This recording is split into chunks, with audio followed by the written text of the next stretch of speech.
তৃণমূলের অন্দরে গোষ্ঠীদ্বন্দ্বের অভিযোগ প্রায়শই শোনা যায়। যদিও তৃণমূলের শীর্ষ নেতৃত্ব অবশ্যই বারে বারে দলের নেতাকর্মীদের মিলেমিশে কাজ করার বার্তা দেন।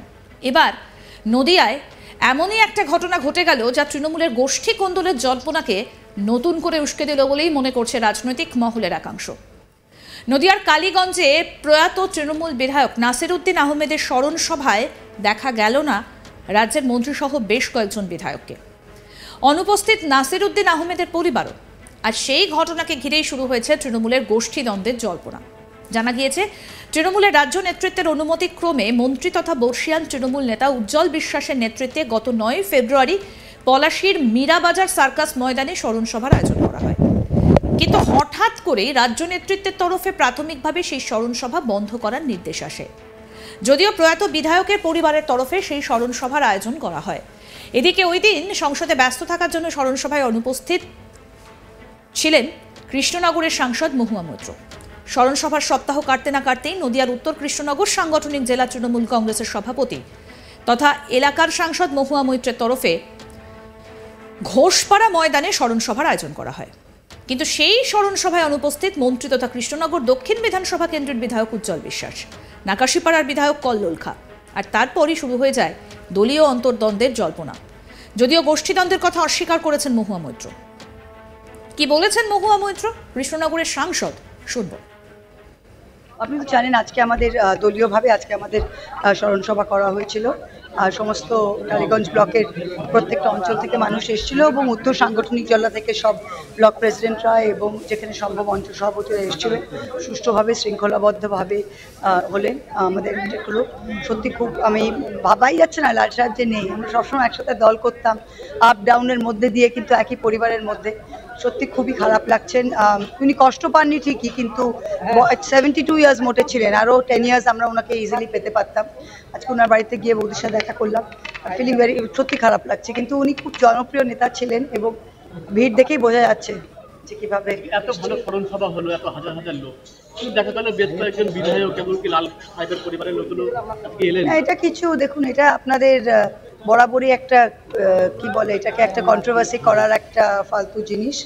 আমাদের সাথে যেদিন স্মরণ সভা হয়েছিলেন সেদিন আমি পার্লামেন্টে ছিলাম।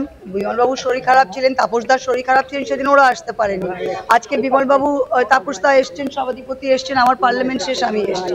দুটোই ওটা বলছেন তো পরিবার করেছিলেন, তো অবশ্যই ওখানে যারা এসছেন সেটাও স্মরণ সভা, এটাও স্মরণ সভা। যেহেতু রাজনৈতিক মঞ্চ নয়, এটা স্মরণ সভা, কোনো ভুল বার্তা যাবে বিষয়টাকে নিয়ে না। আপনাদের মধ্যে যদি একটা বিকৃত মানসিকতা নিয়ে আপনারা ভুল বার্তা দিতে চান তাহলে নিশ্চয়ই যাবে। আমাদের মনে কোনো ভুল বার্তা নেই। তবে মহুয়া মৈত্র একথা বললেও রাজনৈতিক মহলে জল্পনা কিন্তু অব্যাহত রয়েছে। আমাদের প্রতিনিধি নিলয় ভট্টাচার্য কি প্রতিবেদন তুলে ধরলেন, শুনব।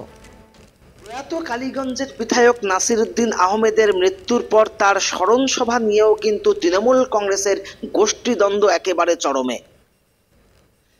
গত 1 ফেব্রুয়ারি অর্থাৎ সেদিন কিন্তু প্রয়াত হয়েছিলেন কালীগঞ্জের তৃণমূল বিধায়ক নাসিরউদ্দিন আহমেদ ওরফে লাল।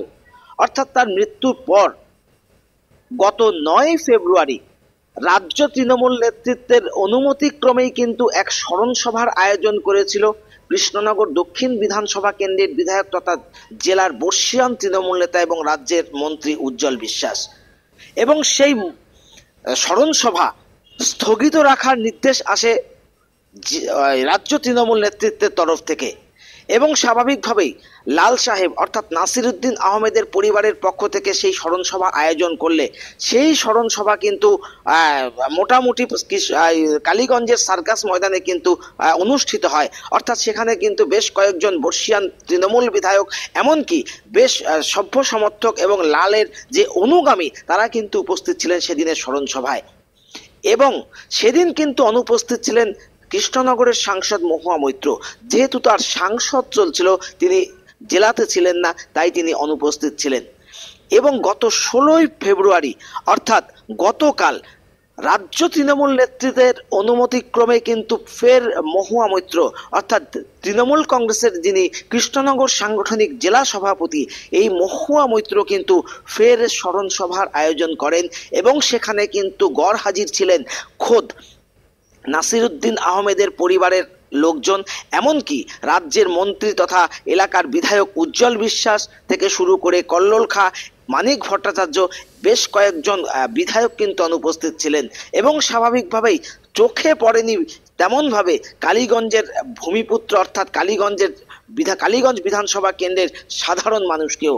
এবং এখানেও কিন্তু মহুয়া মৈত্রের নেতৃত্বে চাপড়া থেকে শুরু করে পলাশীপাড়া থেকে শুরু করে বেশ কয়েকটি এলাকা থেকে কিন্তু অসংখ্য লোক কিন্তু এই মহুয়া মৈত্রের ডাকে সাড়া দিয়ে এই স্মরণ সভায় উপস্থিত ছিল। তো এখানে কিন্তু একদিকে যেমন লাল অর্থাৎ নাসিরউদ্দিন আহমেদের পরিবার, অন্যদিকে জেলার একজন গুরুত্বপূর্ণ মন্ত্রী এবং বর্ষিয়ান তৃণমূল নেতা উজ্জ্বল বিশ্বাস থেকে শুরু করে কল্লোল খাঁ, তাদের অনুপস্থিত কিন্তু একেবারে চোখে আঙুল দিয়ে দেখিয়ে দিল তৃণমূল কংগ্রেসের যে গোষ্ঠীকন্দল। যদিও এই বিষয়ে সাফাই দিলেন মহুয়া মৈত্র নিজে, তিনি কিন্তু জানালেন যে এখানে কোনো গোষ্ঠীকন্দলের কোনো বিষয় নয়, ওরাও স্মরণ সভা করেছে এবং এখানে তৃণমূল কংগ্রেস অর্থাৎ রাজ্য তৃণমূল নেতৃত্বের অনুমতিক্রমে এখানে স্মরণ সভার আয়োজন করা হলো, সেখানেও লোকজন বেশ ভালোই হয়েছে। তবে গোষ্ঠীদ্বন্দ্বের বিষয়টি তিনি উড়িয়ে দিয়ে একেবারে সাংবাদিকদের ওপর দোষ চাপান, এমনকি সাংবাদিকদের উদ্দেশ্যে তিনি বলেন যে এটা হচ্ছে সাংবাদিকদের মস্তিষ্কের যে বিকৃতি তারই ফল, অর্থাৎ এখানে কোনো গোষ্ঠীকন্দল হয়নি বলেই তিনি সাফাই দিলেন। তৃণমূলের অন্দরে গোষ্ঠীদ্বন্দ্বের অভিযোগ প্রায়শই শোনা যায়, যদিও তৃণমূলের শীর্ষ নেতৃত্ব অবশ্য বারে বারেই দলের নেতাকর্মীদের মিলেমিশে কাজ করার বার্তা দেন। এবার নদিয়ায় এমন একটা ঘটনা ঘটে গেল যা তৃণমূলের গোষ্ঠীকন্দলের জল্পনাকে একেবারে নতুন করে উস্কে দিল বলেই মনে করছে রাজনৈতিক মহলের একাংশ। নদিয়ায় কালীগঞ্জে প্রয়াত তৃণমূল বিধায়ক নাসিরউদ্দিন আহমেদের স্মরণ সভায় দেখা গেল না রাজ্যের মন্ত্রী সহ বেশ কয়েকজন বিধায়ককে, অনুপস্থিত নাসিরউদ্দিন আহমেদের পরিবারও। আর এই ঘটনাকে ঘিরে শুরু হয়েছে তৃণমূলের গোষ্ঠীদ্বন্দ্বের জল্পনা।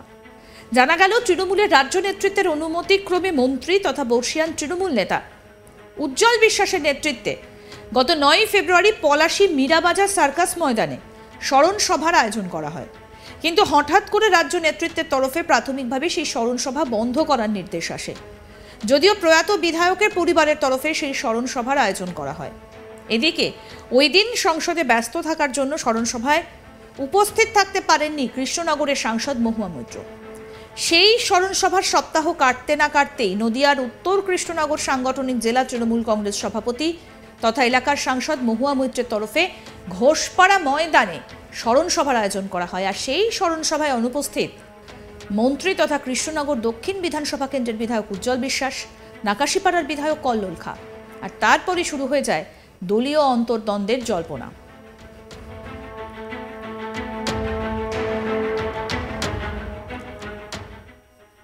পেতে দেখতে থাকুন আজ তাক বাংলা, সাবস্ক্রাইব করুন, নোটিফিকেশন পেতে বেল বাটন অপশন প্রেস করুন, হোয়াটসঅ্যাপেও ফলো করুন আজ তাক বাংলা, ভিডিওটা লাইক করুন, শেয়ার করুন, কমেন্ট করুন।